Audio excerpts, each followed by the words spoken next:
All right, what's going on, guys? Excellent Mining here, and today I'm going to be sort of reviewing the 2080 Super and its normal stock hash rates, what you should overclock it to, and so you get the most performance and best hash.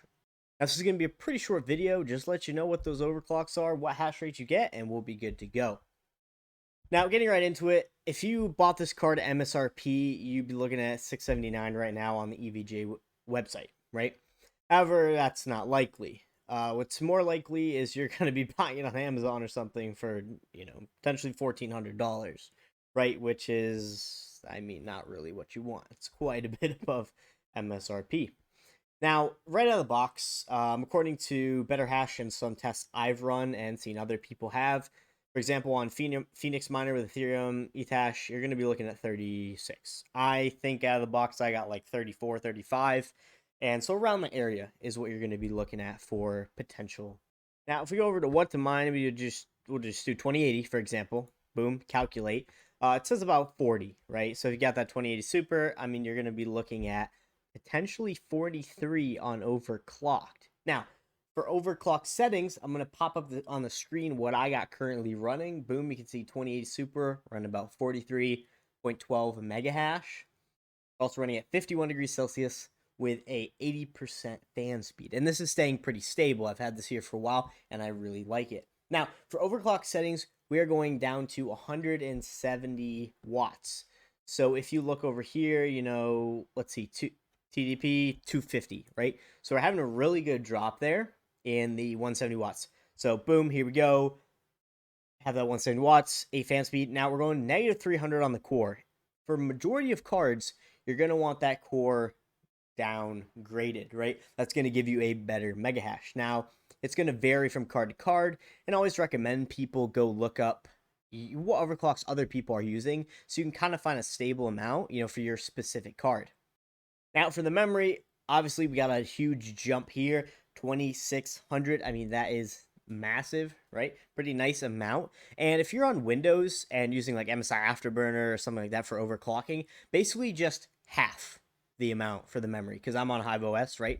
So you're going to be looking at about 1300 on your boost potentially. And you can see, play around with that, how that works and what kind of hash you get there. But yeah, I'm looking at 43.12 and this is staying really stable. This is a nice amount. We're getting some good temperatures. We could look to potentially push it a little further, but I do like where it is right now, and I'm probably going to keep it there for the foreseeable future.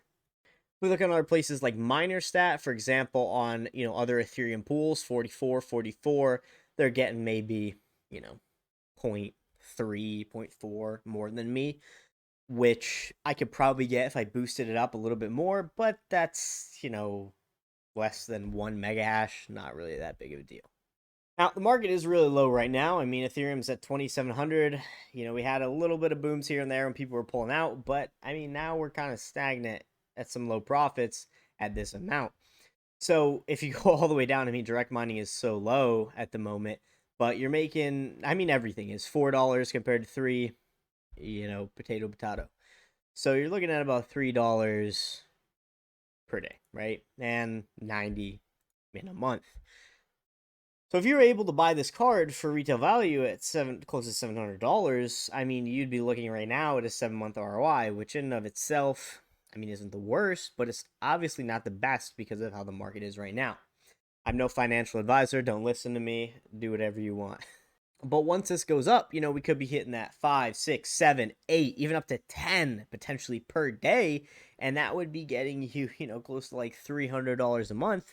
And if you bought it for MSRP, you'd be having a really quick ROI and, still even quicker with those higher scalped prices. Do I think this is a good buy? I personally like this card a lot. I plan to get more in the future because it is, it's such a stable card. It's got a really good boost. EVGA, really solid company. And I like what they have to offer and the potential. I don't experience any really high temperatures, no crazy thermal throttling or anything, and I like what it brings to the table. Now, of course, when you're in low markets like this, it's not going to give you a whole lot. But once you have a stack of them, let's say, for example, we were running, a rig of 6 of these, a decent rig. Direct mining, we'd be looking at close to $20 a day, which isn't bad. I mean, that's potentially 600 a month, which would pay for one card, but at MSRP. You got to keep in mind that scalper price, and that's the really kicker here. That's going to conclude it, guys, for this video on the 2080 Super EVGA. Stock settings, hash, what you're going to get, what you should be looking for overclock, and what you can expect.